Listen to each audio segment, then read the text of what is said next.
first question is identify the major debates within international relations. Why do the debates often linger on without any clear winner emerging?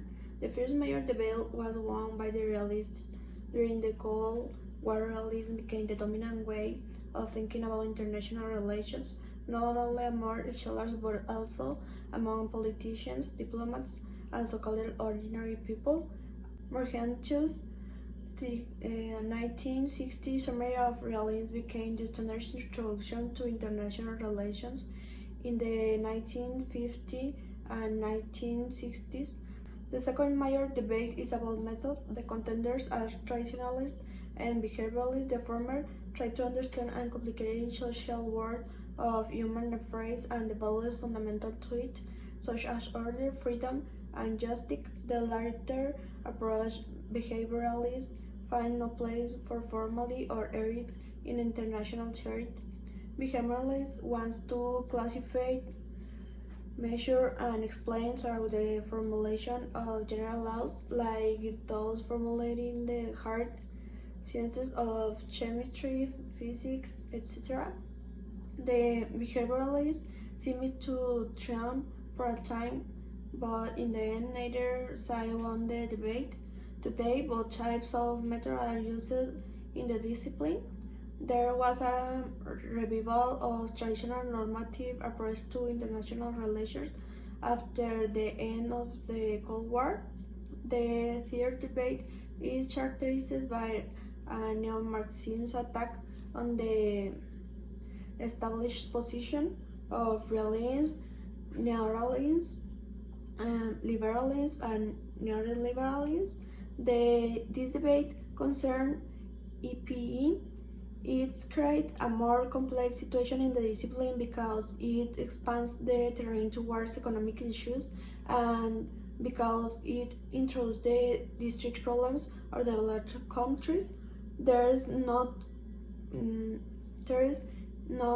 clear winner of the third debate. Within EPE, the discussion between the main contenders continues. Currently, a fourth debate is underway in international relations. It involves an attack on the established tradition by alternative approach, sometimes identified as post-positivist alternatives. The debate raises both methodological issues and substantial issues. Some of these approaches also reject the scientific claims of neoliberalism and neoliberalism. The question number 2, which are the established theoretical traditions? How can they be seen as established? There are four major classes of theoretical traditions in international relations, that is realism, liberalism, international society, through rational and intelligent designing international organizations. It should be possible to put an end to war and achieve more or less permanent peace. The claim is not that it will be possible to do away with states and states people for ministries, armed forces, and other agents and instruments of international conflicts.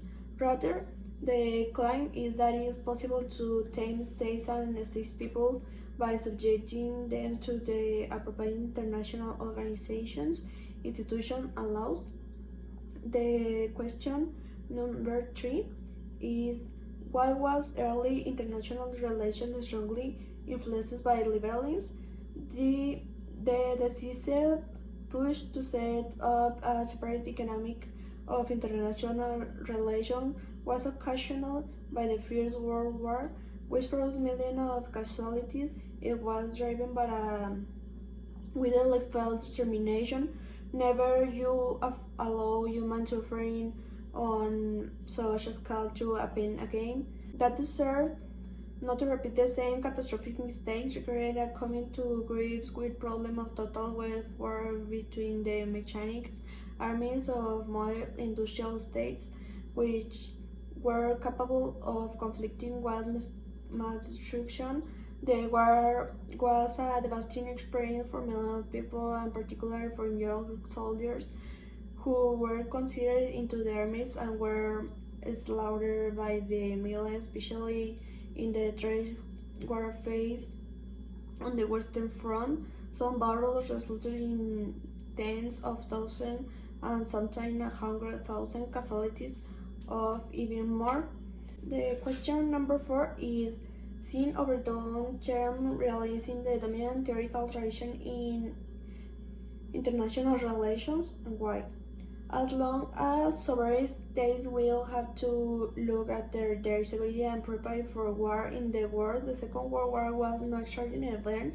Neither was the First World War. Sovereign states can live in peace with each other for long periods when there is a stable base of power, but every now and then that precarious balance will break down and war is likely to follow.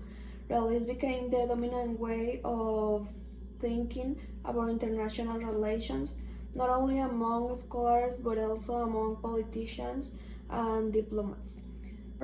The question number 5 is why do scholars have pet theories and what were your own theoretical preference? The argument liberal idealists make is that international power politics, so-called realpolitik, is a jungle, so to speak, where dangerous beasts roam and the strong and cutting rule, whereas under the League of Nations, the beasts are put into cage reinforced by the restraint of international organization into a king of zoo. The most important theories out in the open suggest that to critics we should examine their concepts, their claims about how the world hangs together and what the important facts are. We should probe their values and vision. And that's it. Thanks for watching.